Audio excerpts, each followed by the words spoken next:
इस वीडियो में हम बात कर रहे हैं जावा 42 FJ के बारे में। इस वीडियो में हम इस बाइक के सारे स्पेसिफिकेशंस को कवर कर रहे, साथ में इसके राइड रिव्यू और इसके बाकी सारी चीज़ों को कवर करेंगे। So watch till the end and let's begin the video. इस वीडियो को मैं एज रॉ एज पॉसिबल रखना चाहता हूँ, क्योंकि नॉर्मली मैं वीडियोज़ में बहुत सारे एडिट आउट एंड शॉर्ट्स लेता हूँ, बट इस वीडियो में मैं ऐसा नहीं कर रहा हूँ। मैं इस वीडियो को एज रॉ एज पॉसिबल रखता हूँ। इस वीडियो में मैं मेनली बात करूँगा मेरे राइड एक्सपीरियंस के बारे में। मैंने इस बाइक को अबाउट एन आवर राइड किया एंड मैंने इसके सारी चीज़ों को like low and torque, mid and and high and और या फिर जो टॉप एंड स्पीड है, तीनों में इसको टेस्ट किया। मैंने इसको ट्रैफिक में भी टेस्ट किया एंड इसको ओपन हाईवेज में भी टेस्ट किया एंड मैंने इसको थोड़ा बहुत ऑफ रोड में भी टेस्ट किया। Well, I don't have all the clips but I have most of them, and I will also talk about the engine specification and all the other on paper details as well. So सारी चीज़ों को cover करेंगे इस video में, but हम पहले शुरू करते हैं इसके ऑन पेपर स्पेसिफिकेशन से। पहले बात कर लेते हैं हम इसके इंजन के बारे में। It's an 334cc single cylinder 4 stroke liquid cool engine, जो कि 29.7 PS का मैक्सिमम पावर एंड 29.62 Nm का मैक्सिमम टॉर्क प्रोड्यूस करता है। इसका कंप्रेशन रेशियो 11/1 है और इसका बोर स्ट्रोक 81x65 Nm का है और ये ट्विन एग्जॉस्ट इंजन है। इसका ट्विन एग्जॉस्ट का ये मतलब नहीं कि इसमें ट्विन सिलेंडर ही है, सिंगल सिलेंडर है जिसका आउटलेट 2 एग्जॉस्ट से निकलता है। Moving on to its dimension and weight, it weighs 184 kg and it has an 12 litre fuel tank and its wheel base is 1440 mm और इसका सीट हाइट 790 mm का है। Well, the seat height is pretty good. I think most of the rider can easily ride it.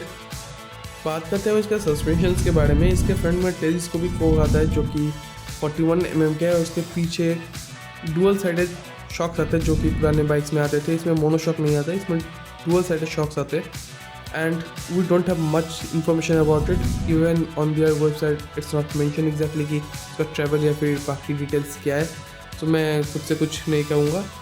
Well, the suspension is pretty comfortable that I can say.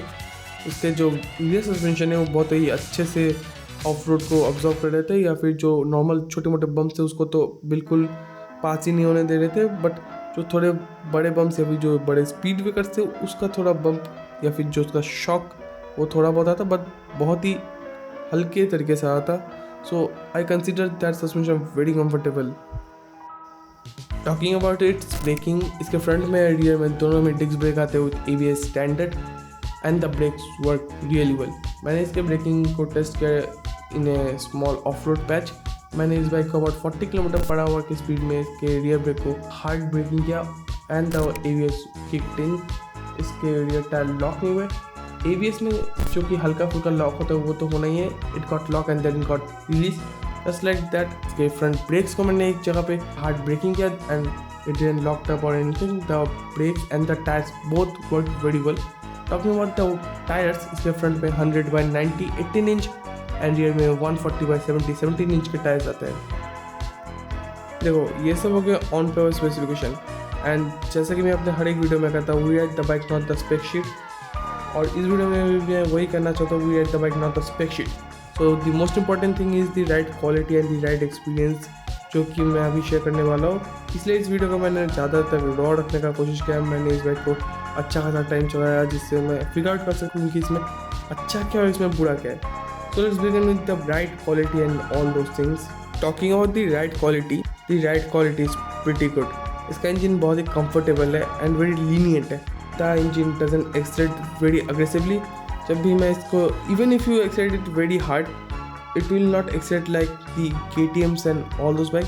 और ये cruiser है, so that is something I am looking forward to. आप इसको हल्के से एक्सीलेट करो या फिर अगर आप इसको बहुत अग्रेसिवली एक्सीलेट करो, इसका जो एक्सेलेरेशन कर्व है वो बहुत लीनियंट है and I really like it, क्योंकि क्रूजर्स में that is something I am looking forward to. I don't want to race it और to stunts on this bikes. I just want to ride comfortably and easily, so that is something I really enjoyed about this engine. और इसका engine refined है and just like other Jawa bikes, very good engine. और इसमें refinement level पहले के जावा bike से बहुत ज़्यादा मुझे लगे, क्योंकि प्रीवियस कुछ बाइक्स मैंने जावा के टेस्ट किए हैं, you can see all those video in my channel, उसमें रिफाइनमेंट थे, but this one I feel different. इसका इंजन और ज़्यादा रिफाइंड हो गया from the previous engines I know the engine is same, but they have done something, or they are using some kind of tune. They are doing something right. That's all I want to say. They are doing something right about it. Another thing is that कि इस bike को चलाने में बहुत मज़ा आता है और बहुत ही कंफर्टेबल सिटिंग पोस्चर है इसमें. मैंने इस बाइक को अबाउट एन आवर राइड किया और मैंने फील किया कि बहुत ही comfortable. You will not feel like you are riding for long.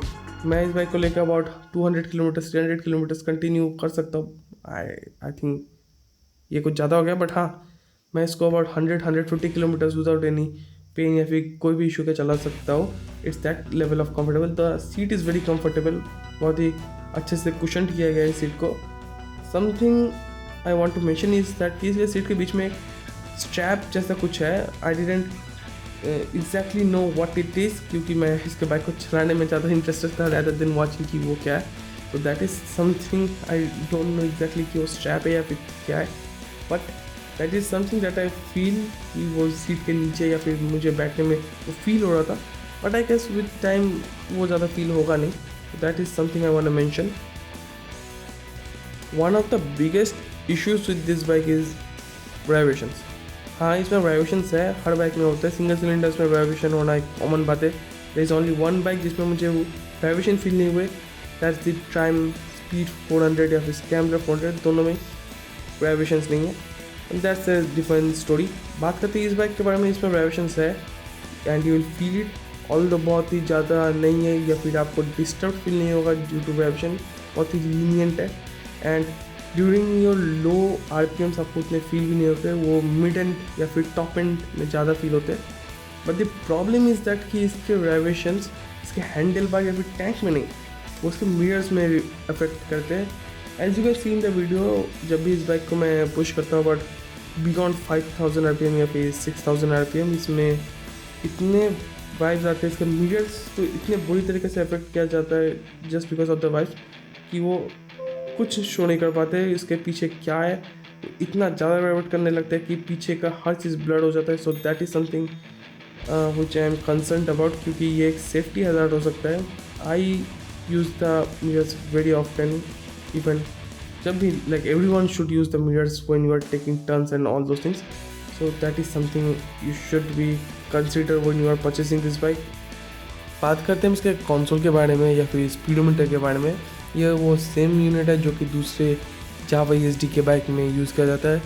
इसी यूनिट को आपने मे बी स्क्रैम्बलर में भी या फिर बॉबर में भी देखा होगा.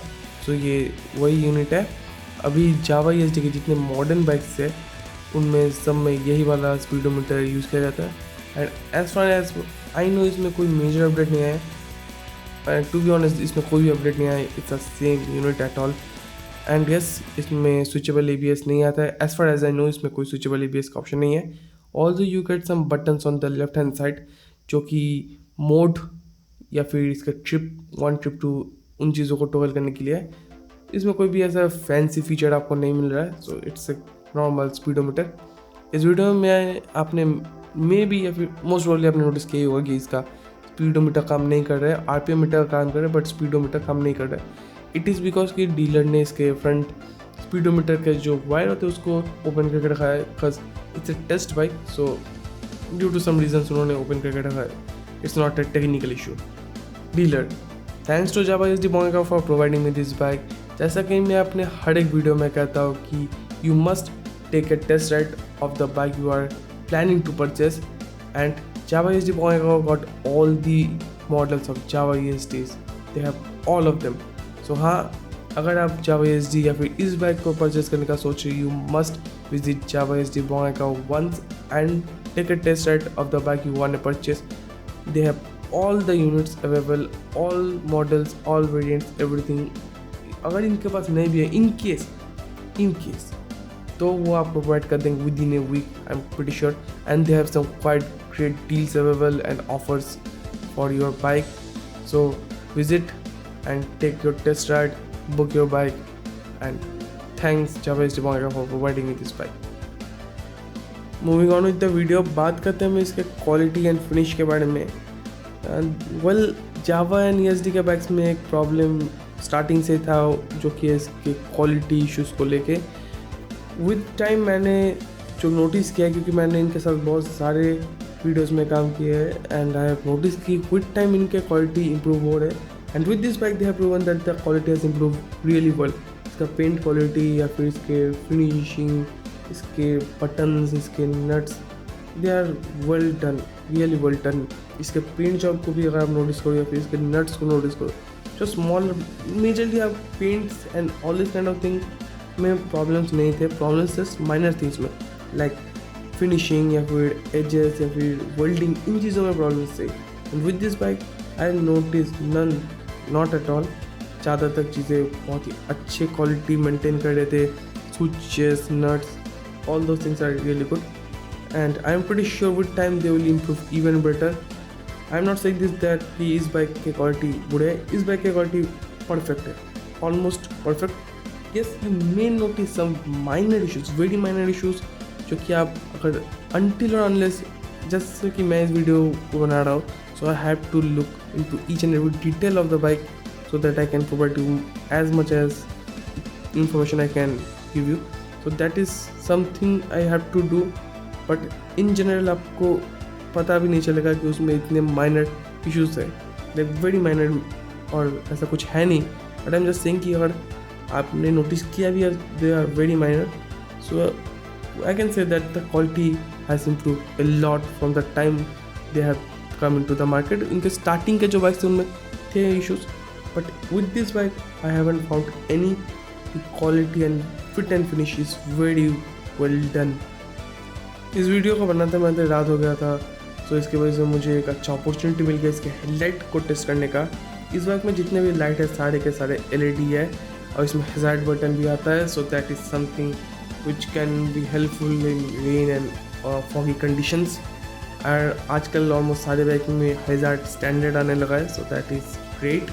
पहले सभी को अलग से लगाना पड़ता था और कुछ लोगों का तो पता नहीं, उनको पता ही नहीं है meaning of using hazard and all those things. So I hope you know, if you don't know let me tell you कि हैज़ार्ड को तभी यूज़ करना चाहिए जब आपके बाइक में कोई टेक्निकल इशू हो या फिर you are in emergency. Most of the time you should use it during rain, और अगर आपके बाइक में कोई टेक्निकल इशू हो रहा है, आपको रोड के साइड में आपको रोकना पड़ा है bike, in those condition you should use the hazard. बात करते हैं इसके हेडलाइट के थ्रो के बारे में। You may able to see और may not able to see in the video clearly, I am sorry for the video quality, it got lot of rain during the night time, I am sorry for that, I apologise. During testing मुझे traffic का भी सामना करना पड़ा, जिसकी वजह से मुझे एक अच्छा खासा आइडिया होगा कि इस बाइक में हीटिंग कितना है। Well there is no heating issue at all. हाँ, इंजन हीट करता है, it's not an heating issue, it's just normal heating जो कि होना ही है। और जब भी हीटिंग होता है radiator fan kicks in and about a minute वो ऑन रहता है and then the bike just came down to its normal temperature.